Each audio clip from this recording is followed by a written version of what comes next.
My name is Emma. For most of my life, I did not believe in myself. I smiled a lot in front of people, but inside I felt small. I felt like I was always standing behind others, watching them move forward while I stayed in the same place. Every morning, I woke up early and prepared for work. I wore simple clothes, tied my hair neatly, and looked at myself in the mirror. The person in the mirror looked normal, but my eyes always looked tired. Not from work, but from doubt. "You are not good enough," a quiet voice inside me often said. I worked in a small office. My job was simple, but even then I was always afraid of making mistakes. When my boss asked a question, my heart beat fast. When my colleagues shared ideas, I stayed quiet. I had ideas too, but I was scared. I was scared people would laugh. I was scared I was wrong. So I stayed silent. At meetings, I nodded. I wrote notes. I agreed with everyone. When someone else shared an idea that was similar to mine, people praised them. I smiled, but inside, my heart felt heavy. On the way home, I often took the bus alone. I watched people through the window. Some looked happy. Some looked busy. Some looked lost, just like me. I wondered if they also felt unsure about themselves. At home, the silence was loud. I lived alone in a small room. At night, I sat on my bed and thought about my life. I asked myself many questions. Is this all I can be? Why am I so afraid? When will I feel confident?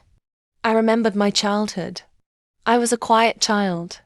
Teachers said I was polite, but shy. I liked writing stories, but I never shared them. I liked speaking, but only when no one was listening. Slowly, I learned to hide my voice. Years passed, and that habit stayed with me. One evening, after a long day, I sat by the window. The sky was dark blue and the city lights were shining.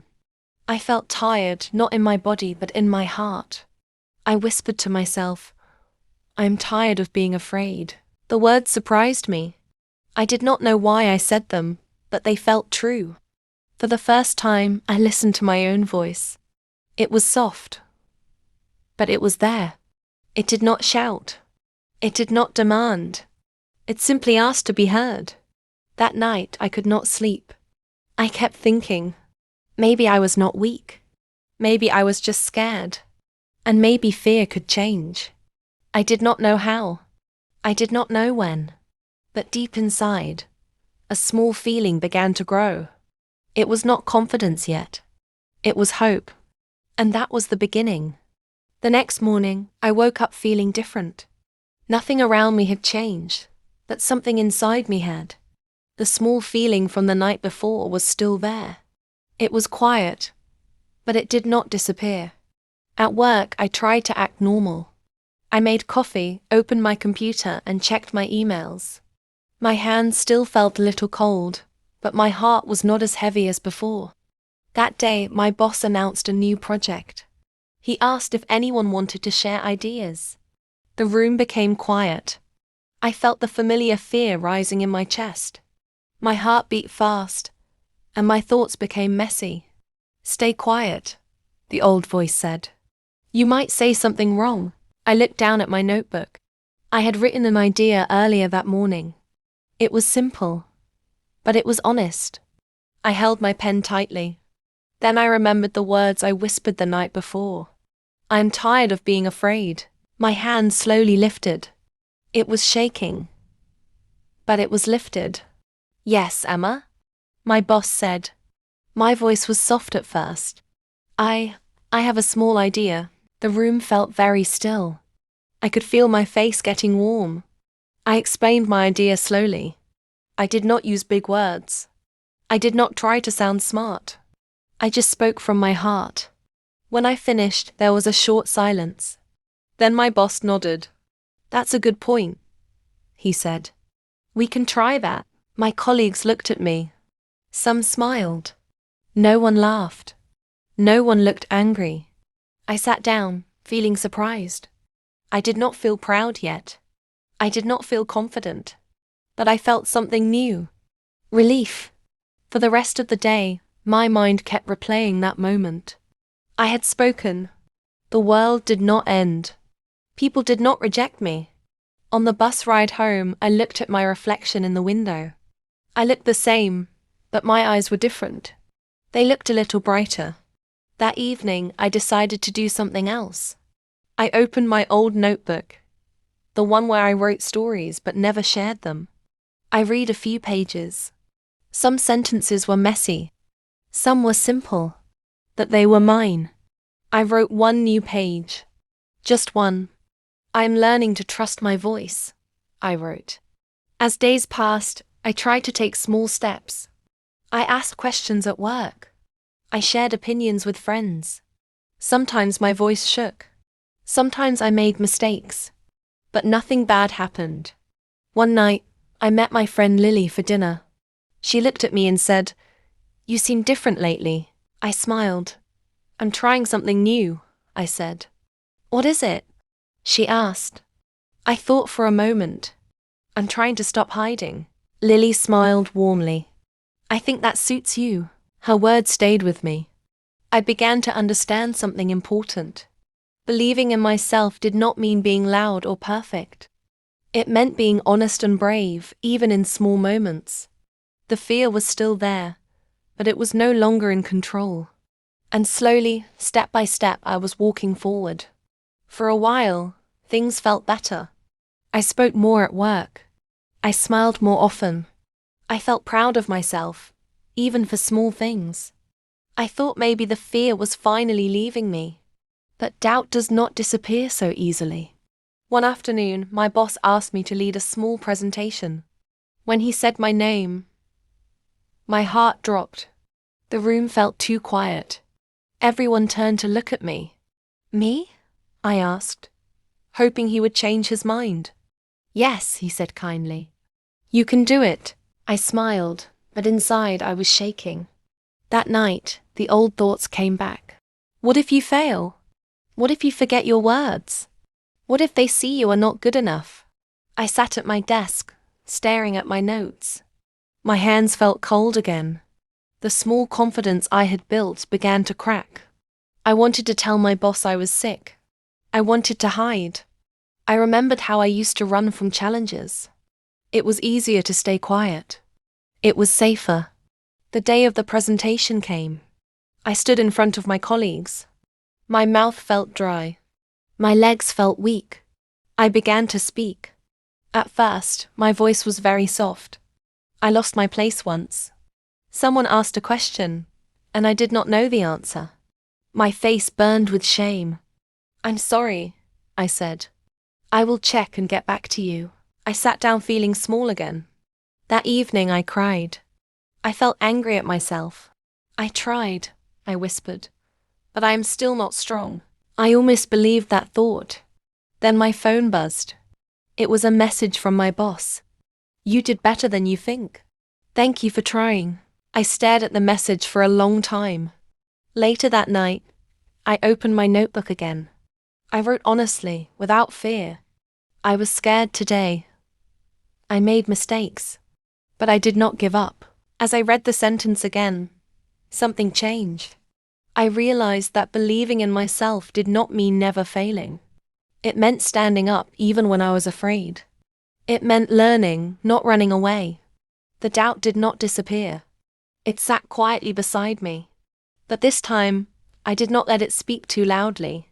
The next day, I walked into the office with my head a little higher. A colleague said, "Good job yesterday." I smiled and said, "Thank you." For the first time, I believed those words. I learned something important that week. Growth is not a straight line. Some days are strong. Some days are weak. Both are part of the journey. And even when doubt comes back, it does not mean I am going backward. It means I am human. And I am still moving forward. Something changed after that week. It was not loud or sudden. It was quiet, like a slow sunrise. I started to see myself differently. One morning, I stood in front of the mirror and looked into my own eyes. I did not look away. I said softly, "You are trying. That matters." It felt strange, but also kind. At work, I noticed how often I used to say sorry. Sorry for asking. Sorry for speaking. Sorry for trying. I decided to stop apologizing for existing. One day, a colleague interrupted me during a meeting. Before, I would have stayed silent. But this time, I gently said, "Please let me finish." My voice was calm. My hands were steady. The room went quiet. Then my colleague nodded.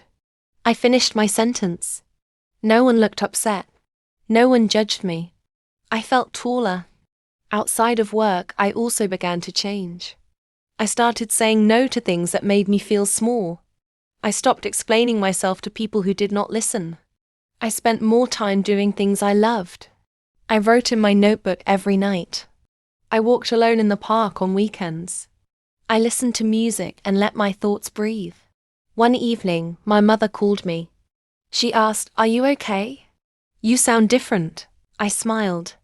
"I think I am learning to be okay." She was quiet for a moment. Then she said, "I always knew you were strong. You just didn't see it yet." Her words touched my heart deeply. That night, I thought about my younger self, the quiet child, the scared teenager, the woman who always doubted herself. I wished I could hug her. "I'm sorry I was so hard on you," I whispered. I began to understand something important. Believing in myself was not about proving anything to others. It was about choosing myself, even when it felt uncomfortable. Choosing to speak. Choosing to rest. Choosing to try again. Not everyone noticed the change, and that was okay. This journey was mine. One afternoon, my boss called me into his office. My heart jumped, but I stayed calm. "I've seen your growth," he said. "I'd like you to take more responsibility on the next project." I nodded slowly. "I will do my best." And I meant it. I was still afraid sometimes. But fear no longer stopped me. It walked beside me instead. That night, I wrote one sentence in my notebook and underlined it twice. "I choose myself today." I read it again and again. For the first time, I felt peace.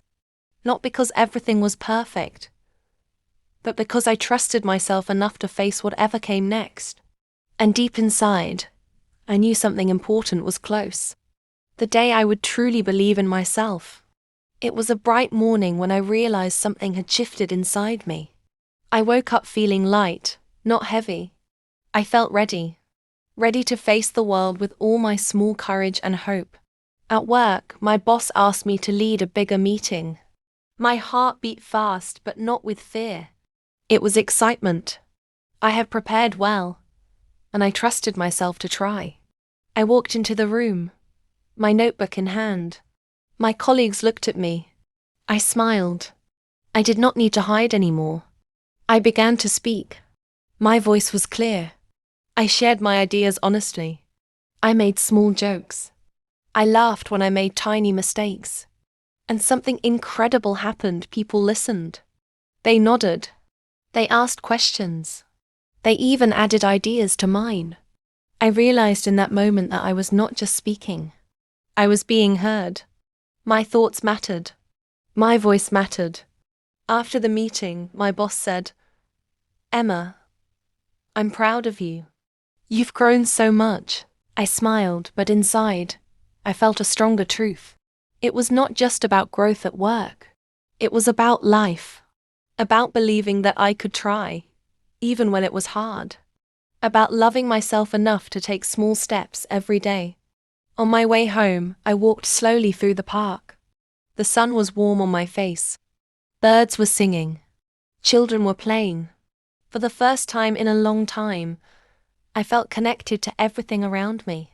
Connected to life. Connected to myself.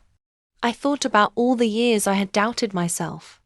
I remembered the tears, the quiet nights, the times I wanted to run away. And I forgave myself. I forgave my fear. I forgave the times I stayed silent. "I am ready," I whispered to the sky. "I finally believe in myself." That evening, I opened my notebook one last time. I wrote a new sentence, big and bold. Today I am proud of me. I read it slowly. I felt it deep in my heart. I smiled, really smiled for the first time in years. I felt strong, not because I was perfect, but because I had tried. Because I had faced my fear. Because I had chosen myself. Life did not suddenly become perfect. I still faced challenges. I still felt afraid sometimes. But now, fear was not a wall. It was a teacher.